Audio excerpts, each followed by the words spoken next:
Audio. This is Jennifer Gray and Clark Gregg reading Beauty and the Beast.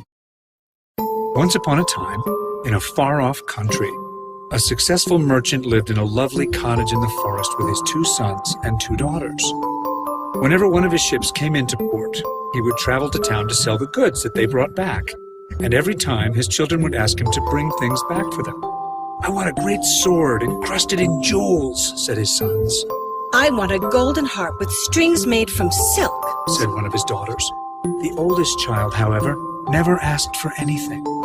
I just want you to come home safely, she would tell her father. She was such a pretty young woman that her family took to simply calling her Beauty. And this was a fitting name, for Beauty most liked all the beautiful things in life. The sound of birds singing, a sweet line of poetry from a good book, the smell of fresh flowers blooming. "Are you sure there is nothing I can bring you?" asked her father before he left. "The other children have asked for so much." Beauty thought about it for a second before answering. I would love for you to bring me a rose, she said. We don't have them here in the forest, and I do love the way they smell. The merchant agreed with a smile, and giving his horse a kick, he was off. But when he got to town, he found out that his ship had been damaged in a bad thunderstorm, and there were no goods to be sold. With no money for gifts, he sadly decided to return home. But soon the thunderstorm reached the land, engulfing everything in rain and wind and lightning. By the light of his lantern, the merchant saw a great castle in the distance and decided to ask for shelter. He was so tired that he didn't notice that the storm mysteriously cleared when he approached the castle. He found the front door open, and with no response to his calls, he entered. The palace was beautiful, but strangely empty. The merchant wandered into a room where a fire was burning, and a chair was drawn up close to it. Exhausted, the man quickly fell into a deep sleep. When he woke after several hours, his stomach was growling and he was still alone, but someone had already set a plate of food in front of him. It had been nearly a full day since he last ate, so he grabbed the food, promising to thank his host later. He walked down to the garden and found, to his surprise, that the sun shone and the birds sang.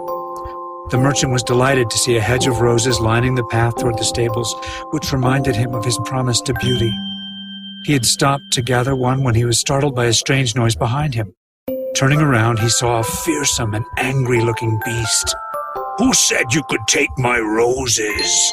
the beast asked in a terrible voice. "Was it not enough that I fed you? This is how you show your gratitude, by stealing my flowers?" The merchant, terrified by these furious words, dropped the rose and threw himself on his knees. "Pardon me, noble sir," he said. "I am truly grateful for your hospitality, and I didn't realize you would be offended by my taking such a little thing as a rose." But the beast's anger was not lessened by this speech. "You may be quite good with excuses and flattery," he cried, "but that will not save you from the death you deserve." In despair, the merchant began to tell the beast of all his misfortunes, the reason for his journey, and his daughter's request. "A king's ransom would hardly have paid for all that my other children asked," he said, "but I thought that I might at least take Beauty her rose. I beg you to forgive me, for I meant no harm." The beast considered this for a moment. "I will forgive you on one condition," he said, "and that is that you will give me one of your daughters." "Ah," cried the merchant, "even if I were cruel enough to save my own life at the expense of one of my children's, what would I say to make her come here?" "You mustn't force her to come," answered the beast. "See if any one of them is courageous enough to save your life. In 1 month, if none of your daughters is willing to come, you must say goodbye to them forever and return alone. If you fail to keep your promise, I will come after you myself," the beast added grimly. The merchant reluctantly accepted the offer, thinking none of his daughters would agree to come to the castle. The beast gave him a rose for Beauty and allowed him to leave. When he finally returned home, his children were upset that he didn't have any gifts for them. When he told them about the castle and the promise he made, his sons vowed to go to the castle and kill the beast. But then the children turned angrily to Beauty. You should have asked for something more sensible than a rose, they complained bitterly. Poor Beauty felt terrible. Who could have guessed that a rose would cause so much misery? She said. But since I was the one who asked for it, I should be the one to suffer for it. I'll go back with my father to keep his promise. At first, her father and brothers who loved her dearly refused to let her go, but Beauty had made up her mind, and when the day finally came, she comforted her father as they traveled there together. As they neared the castle, fireworks lit the sky before them. When they reached the avenue of orange trees, there were statues holding flame torches, and they could see the palace was illuminated from the roof to the ground, with music sounding softly from the courtyard. Beauty couldn't help admiring all the wonderful things she saw. Once inside the castle, they found a fire burning and a table set with a delicious supper for two. They had hardly finished the meal when the sound of Beast's footsteps could be heard, and Beauty clung to her father in terror. But when the Beast appeared, she greeted him respectfully. "Have you come willingly?" he asked Beauty, who told him that she had. The Beast turned to the merchant.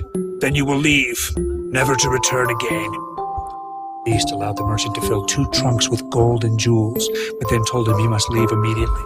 When her father was gone, Beauty began to cry. The Beast seemed agitated. "Take whatever you need from the castle," he growled, and left abruptly.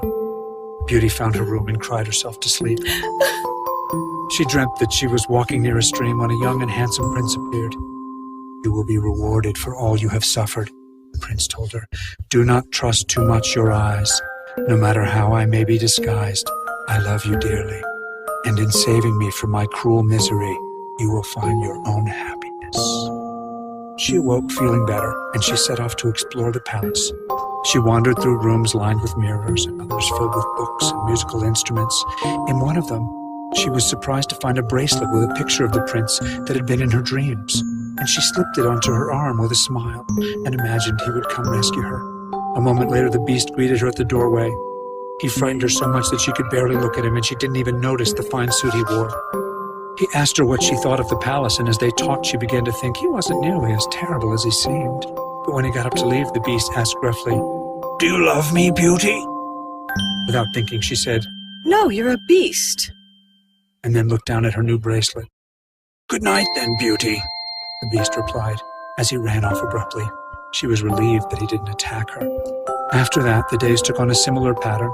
There were plenty of wonderful rooms and gardens in the palace to entertain her, but every evening after supper, the Beast came to see her, and always, before saying goodnight, he asked in his terrible voice, "Beauty, do you love me?" Beauty, thinking of the prince of her dreams, always answered politely, "No, Beast." But the longer Beauty stayed at the castle, the less she was afraid of the Beast. She began to notice that he was actually very polite when he came to see her, and even seemed to be a little nervous. After a while, it occurred to Beauty that the Beast seemed more scared of her than she was of him. She also found that she began to enjoy spending time with the Beast. Beneath his fearsome looks, he was actually very thoughtful and caring, and she felt sad because each night when she refused to marry him, he went away so sorrowfully. But at night, her dreams of the handsome prince soon made her forget about the poor Beast. She concentrated all of her thoughts on what the prince had told her. "Distrust all appearances. Let your heart guide you instead of your eyes." Beauty found that she was quite content at the castle with the Beast, but she also missed her family dearly and wondered how she would ever find her prince. One night, seeing her looking very sad, the Beast asked what was the matter. She told him she wished to see her home once more. Though the Beast seemed sadly distressed, to her surprise, he said she could go home. "It makes me sad to see you go," said the Beast in as soft a voice as she had ever heard from him, "but I want you to be happy." He handed her a beautiful ring and said, "If ever you choose to return, just put this ring on your finger and you will be back at my castle." And with that, he left her alone. When Beauty arrived back home, her family was overjoyed to see her.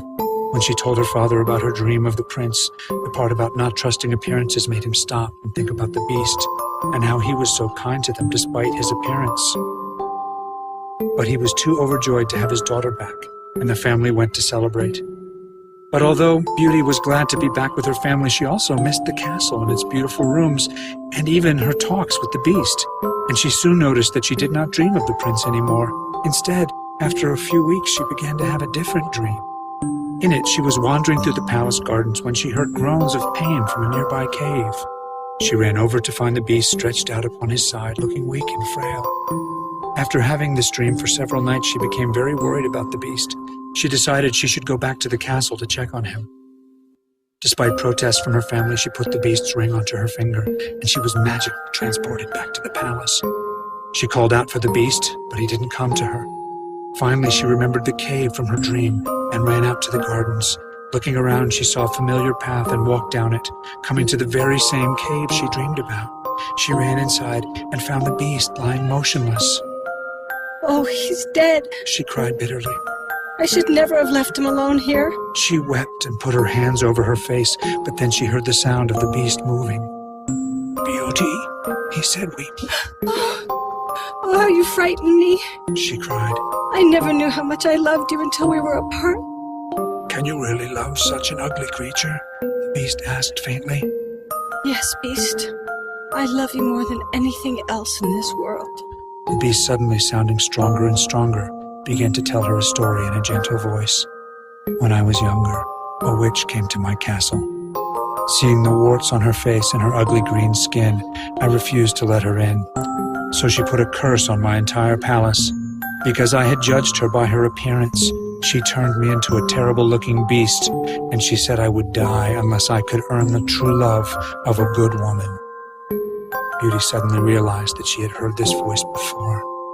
The beast stood up and he began to sparkle with light, until the light became so bright that Beauty had to close her eyes. When she opened them, she saw that the handsome prince from her dreams stood where the beast was. Hand in hand, the two left the cave and found that the castle had come to life with lights and music, and in the sky, in letters all made of fireflies, was written, "Long live the prince and his bride."